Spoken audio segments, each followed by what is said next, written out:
नमस्कार साथियों, news click के डेली राउंड अप में हम आपका स्वागत करते हैं। सबसे पहले आज की प्रमुख खबरें। बीते 24 घंटे में सामने आए कोरोना के 18,000 से अधिक नए मामले। चीन से जुड़े 59 ऐप्स पर बैन लगा दिया गया। डीजल पेट्रोल की कीमतों में हो रही है लगातार बढ़ोतरी। तो सबसे पहले शुरुआत करते हैं कोरोना के अपडेट से। केंद्रीय स्वास्थ्य मंत्रालय द्वारा जारी ताजा आंकड़ों के मुताबिक बीते 24 घंटे में कोरोना संक्रमण के 18,522 नए मामले दर्ज किए गए हैं। 418 मरीजों की मौत हो चुकी है और 13,099 मरीजों को स्वस्थ भी किया जा चुका है। देश भर में कोरोना वायरस से संक्रमित मरीजों की कुल संख्या 5,66,840 हो गई है और अभी तक 59.07% यानी 3,34,822 मरीजों को ठीक किया जा चुका है। लेकिन संक्रमण की वजह से 16,893 मरीजों की मौत भी हो चुकी है। देश में कुल सक्रिय मामलों की संख्या यानी एक्टिव केसेस की संख्या बढ़कर 2,15,125 हो गई है। Indian council of medical research के मुताबिक जारी आंकड़ों के मुताबिक अभी तक कुल 86,08,654 सैंपल की जांच की गई है, जिनमें से 2,10,292 सैंपल की जांच बीते 24 घंटों में हुई है। अब चलते हैं आज की बड़ी खबर की तरफ, जो चाइनीज मोबाइल ऐप पर प्रतिबंध लगाने से जुड़ी है। यह कारण बताते हुए कि भारत की संप्रभुता और अखंडता को चाइनीज मूल यानी कि चाइनीज ओरिजिन के मोबाइल ऐप से खतरा है, भारत सरकार ने चीन से जुड़े mobile app TikTok, SHAREit, UC browser सहित 59 मोबाइल ऐप को बैन कर दिया है। जहां एक तरफ जानकारों के एक धड़े ने इसे चीन को दिया गया करारा जवाब बताया, तो वहीं दूसरी तरफ जानकारों के दूसरे धड़ों ने इसे महज एक प्रतीकात्मक कार्रवाई बताया और कहा कि दुखद बात यह है कि सरकार ने यह कदम उठाने से पहले उन लोगों के बारे में तनिक नहीं सोचा जो यहां पर काम करते हैं और उनकी नौकरी अचानक चली गई होगी। वहीं सरकार ने कहा कि इन चाइनीज ऐप्स के सर्वर भारत के बाहर मौजूद हैं। इनके जरिए यूजर्स का डेटा चुराया जा रहा था। इनसे देश की सुरक्षा और एकता को भी खतरा था। सूचना मंत्रालय की शिकायत थी कि एंड्रॉयड और आईओएस प्लेटफॉर्म पर मौजूद कुछ मोबाइल ऐप्स का गलत इस्तेमाल किया जा रहा है। ये ऐप्स गुपचुप और अवैध तरीके से यूजर का डेटा चोरी कर भारत के बाहर मौजूद सर्वर पर भेज रहे थे। टिकटॉक इंडिया के सीईओ निखिल गांधी ने बताया कि हम भारतीय कानून के तहत डेटा प्राइवेसी और सुरक्षा के सभी नियमों का पालन कर रहे हैं। हमने चीन समेत किसी भी विदेशी सरकार के साथ भारतीय यूजर्स की जानकारी शेयर नहीं की है। अगर भविष्य में भी हमसे अनुरोध किया जाता है तो हम ऐसा नहीं करेंगे। हम यूजर की निजता यानी कि प्राइवेसी की अहमियत समझते हैं।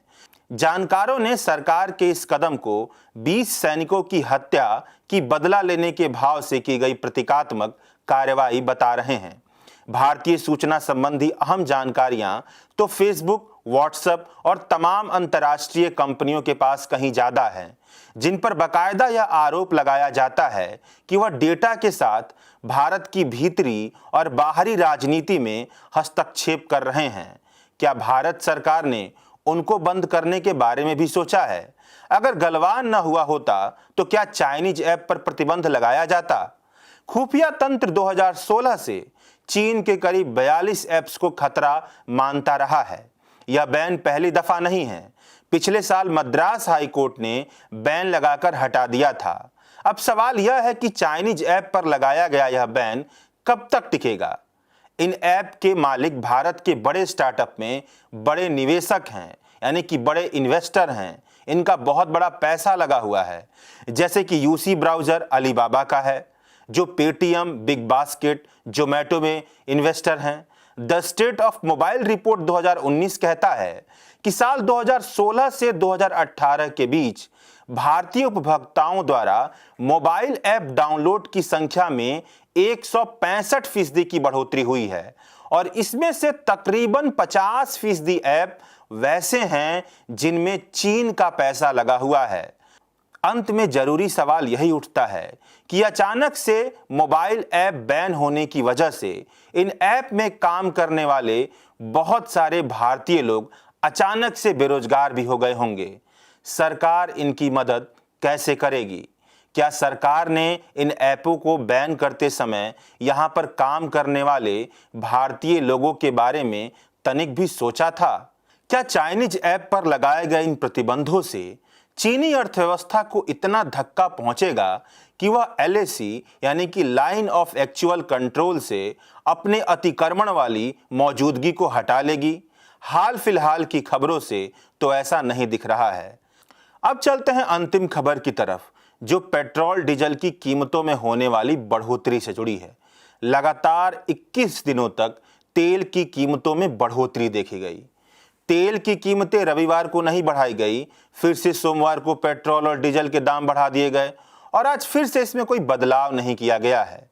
समाचार एजेंसी ANI के मुताबिक राष्ट्रीय राजधानी दिल्ली में पेट्रोल की कीमत 80.43 रुपए लीटर और डीजल की कीमत 80.53 पैसे लीटर हो गई है। तेल की कीमतों में हर रोज होने वाला यह मामूली इजाफा भी ग्राहकों पर भारी बोझ बनकर उतरता है। अर्थशास्त्री प्रभात पटनायक न्यूज क्लिक पर लिखते हैं कि 25 दिसंबर 2019 से लेकर 23 जून 2020 के बीच विश्व में कच्चे तेल की कीमतों में लगभग 37% की गिरावट हुई है। यानी कि कच्चे तेल की कीमत जहां से आते हैं उनकी कीमत में 37% की गिरावट हुई है। फिर भी भारत में इस अवधि के दौरान पेट्रोल और डीजल की कीमतें तेजी से बढ़ रही हैं और अब तो पहले से भी कहीं अधिक हैं। वास्तव में पेट्रोल की कीमतों की तुलना में डीजल की कीमतें अधिक तेजी से बढ़ी हैं और दोनों के बीच का अंतर काफी हद तक गायब हो गया है। भारत में तेल की कीमतों में ये बढ़ोतरी पूरी तरह से केंद्र सरकार की वजह से हुई है, जिसने रेवेन्यू बढ़ाने के लिए इन उत्पादों पर टैक्स की दर बढ़ा दी है।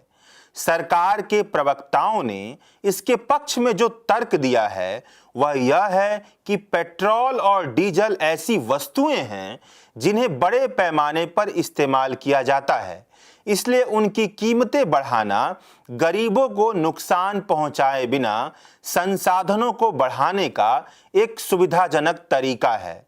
यानी कि सरकार कह रही है कि कीमतें बढ़ा करके आसानी से सरकार के पास पैसा आ जाएगा जिसका वह इस्तेमाल कर सकेगी, लेकिन यह पूरी तरह से गलत धारणा है। इसलिए क्योंकि डीजल का इस्तेमाल आम लोगों द्वारा किया जाता है, पब्लिक ट्रांसपोर्टेशन में किया जाता है, बस में किया जाता है, इसका इस्तेमाल खेती किसानी में किया जाता है, सिंचाई में किया जाता है, यानी कि यहाँ पर आम लोग जुड़े हुए हैं। अगर इनकी कीमतें बढ़ती हैं तो माल भाड़ा बढ़ेगा, अगर इनकी कीमतें बढ़ती हैं तो किराए का दर बढ़ेगा, माल भाड़ा बढ़ेगा, कृषि की लागत बढ़ेगी, खाद्य पदार्थों सहित खुदरा सामानों के दाम बढ़ेंगे। इसका सीधा मतलब है कि आने वाले समय में डूबती हुई अर्थव्यवस्था में महंगाई भी आने वाली है।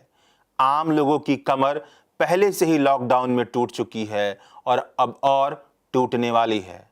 यह थी आज की प्रमुख खबरें। हमारी खबरों को पढ़ने के लिए आप न्यूज क्लिक के वेबसाइट, फेसबुक, ट्विटर से जुड़ सकते हैं। हमारे वीडियो को आप न्यूज क्लिक के यूट्यूब चैनल से देख सकते हैं। शुक्रिया, आप देखते रहिए न्यूज क्लिक।